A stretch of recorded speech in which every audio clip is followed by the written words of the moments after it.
There, Jacqueline with the Fable Tree here. This week's tutorial is a really emotional one for me, so bear with me. But without going into all the gory details, the background is that last Thanksgiving, my dad and stepmom both caught really severe cases of COVID. My stepmom has been on a ventilator ever since and hasn't really woken up. And my dad has been in a rehab facility for several months learning how to, live daily life again.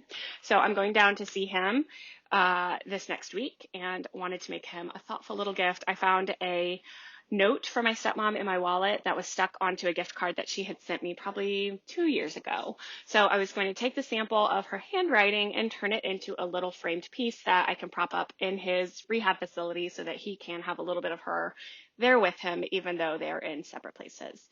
So I had a brightly colored Post-it note, and I just used the CamScanner app to scan it. And you see it's got the watermark down here, scanned with CamScanner. It's got a lot of noise because it wasn't a white Post-it note, it was bright.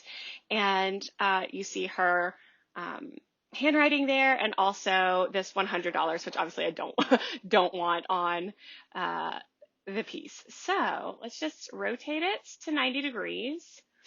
And the first thing, and just in case you missed what I was doing while I was talking, I went to my Finder where I had the scanned file, and I just click and dragged it into my Illustrator page. Okay, so at this point, what we want to do for basically any image that you're trying to work with in Illustrator that isn't already in an Illustrator or SVG format, you can come up to this, once you select it, come up to this image trace.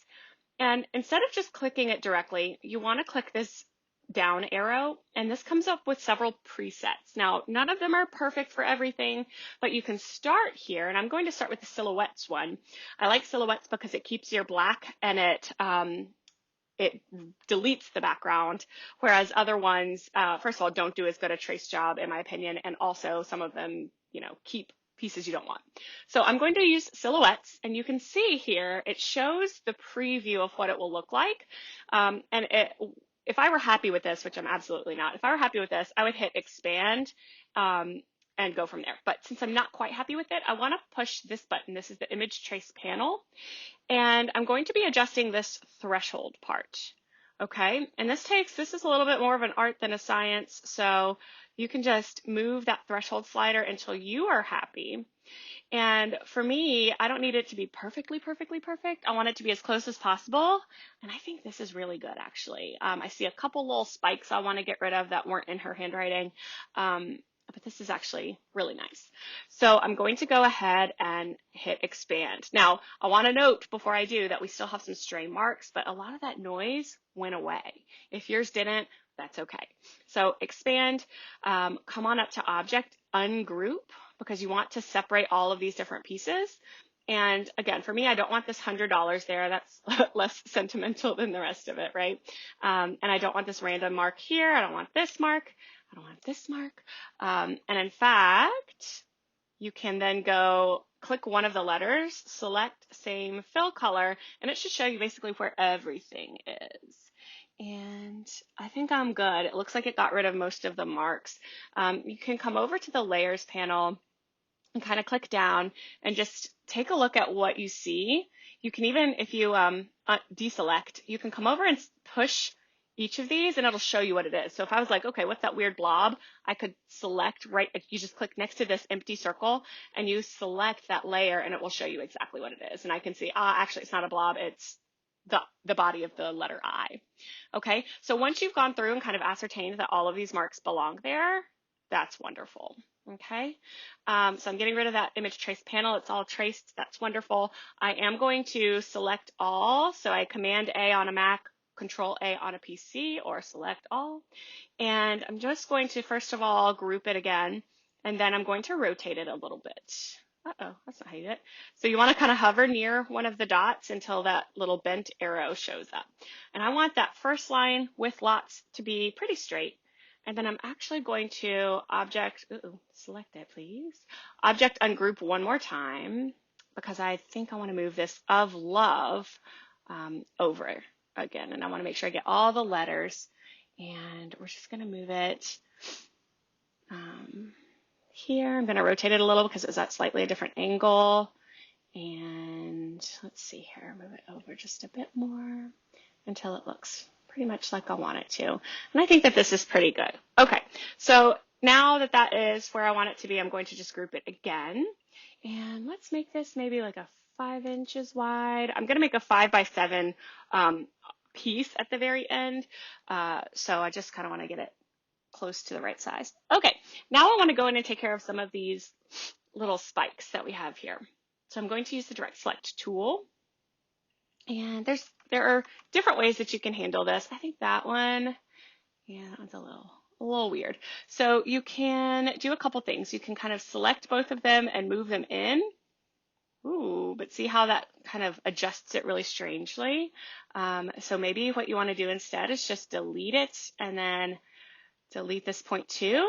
And I like that, but I want you to watch what happens. So let's now select this and change it to a stroke.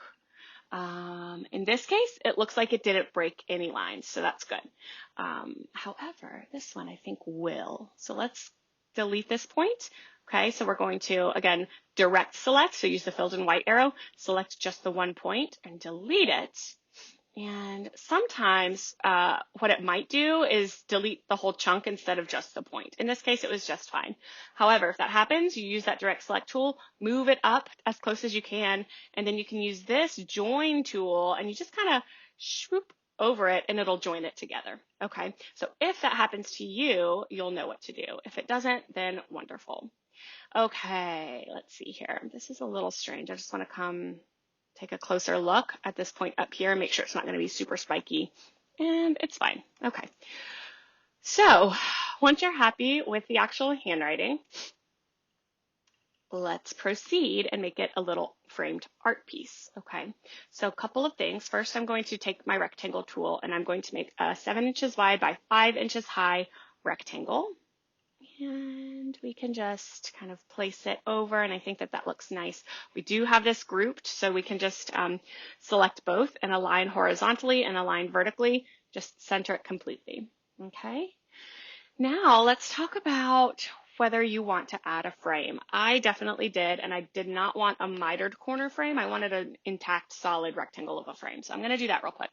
I want to do, let's see, object. So select this outer bit and go object, path, offset path. And I'm going to do a negative, I think, 1/2 inch. Yeah, I think that that looks nice. A negative 1/2 inch. Negative so that it goes inward instead of outward. And again, that's because I want my final piece to be 5 by 7, and we already have that outer 5 by 7 piece. Do a miter join. If you have a round join, it's going to look a little different perhaps.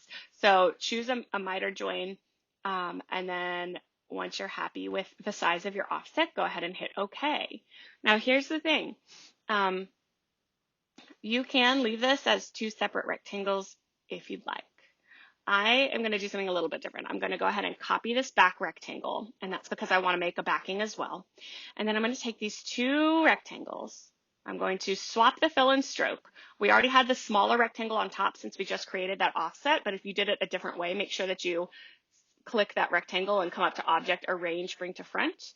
And then once you've got both of those rectangles selected, you can minus front. Okay, and then swap the fill and stroke again. And now it is a frame-shaped piece instead of 2 separate rectangles.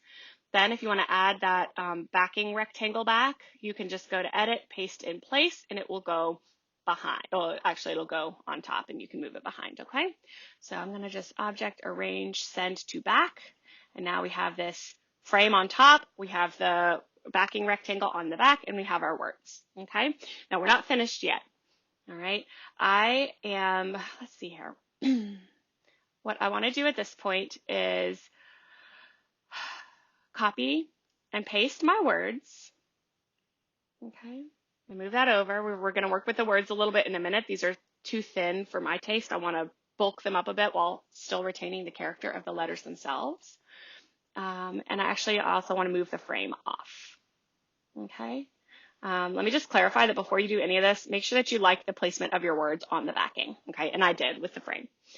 Okay, so at this point, we want the the backing itself And we're going to make this into some scored placement lines for the words. I'm going to cut my words out. If you decide to engrave yours instead, it's a little easier. But since I'm going to cut and glue mine, I really, really want precise placement lines because I don't want to mess with the spacing of her handwriting any more than I already have. So come on up, object, path, offset path. Obviously, we're not doing a -1/2 inch this time, but let's try a -0.04.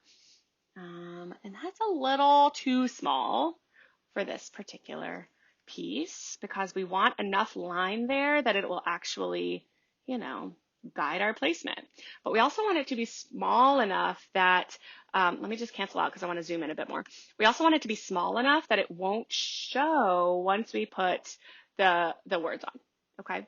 -0.0, I'm going to try -0.025. Yeah, that's a happy medium, I think, because we have, some guidelines here. You don't actually need a solid W underneath to show you what to do. You just need to make sure that all of the important parts, including this I dot, have some guidance. And I think a -0.025 works for mine.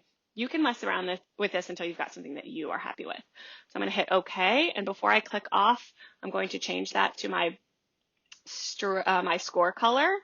And then I'm going to hit copy, which is Command-C on a Mac, Control-C on a PC, or edit copy. And then I'm going to delete it. And then I'm going to click this. I'm going to delete that as well. And then I'm going to edit paste in place, which will paste it exactly where it was before. Okay, so now you have a backing with scored placement lines. And it doesn't look like much, I realize, but it will. I'm going to object group it just to kind of make sure it's easy enough later. And now let's move this over and we're going to work with those letters to bulk them up a bit. Okay, so this looks really true to her handwriting. She has really distinctive handwriting, but I'm nervous that this will just burn to a crisp, and I'm nervous that the scored placement lines will show, and so I'm just going to add a small offset path to make it a little bit thicker. In this case, we're not going to do a negative, we're going to do a positive because we want it to be bigger than the original letters, not smaller. Let's try a 0.01. I think that looks okay. Let's try a 0.02. And I think that looks a lot sturdier, so I'm happy with that. Okay, then click off, click back on so it'll select both, and then Pathfinder Unite. Okay, and this does look a little chunky, but I know that when I go to cut it, the laser actually removes some material. So I'd rather it be a little too thick on the screen, but turn out a good width than it be perfect on the screen and too small when I cut it. Okay, so mess around with your handwriting until it looks authentic and also sturdy enough. And then as soon as you are ready, let's zoom out. Let's take a quick look at all of our pieces. So this is my backing layer. I'm going to do this in a white oak. I'm going to do my frame and my words in the same color. Okay, so I'm going to do walnut for both of those.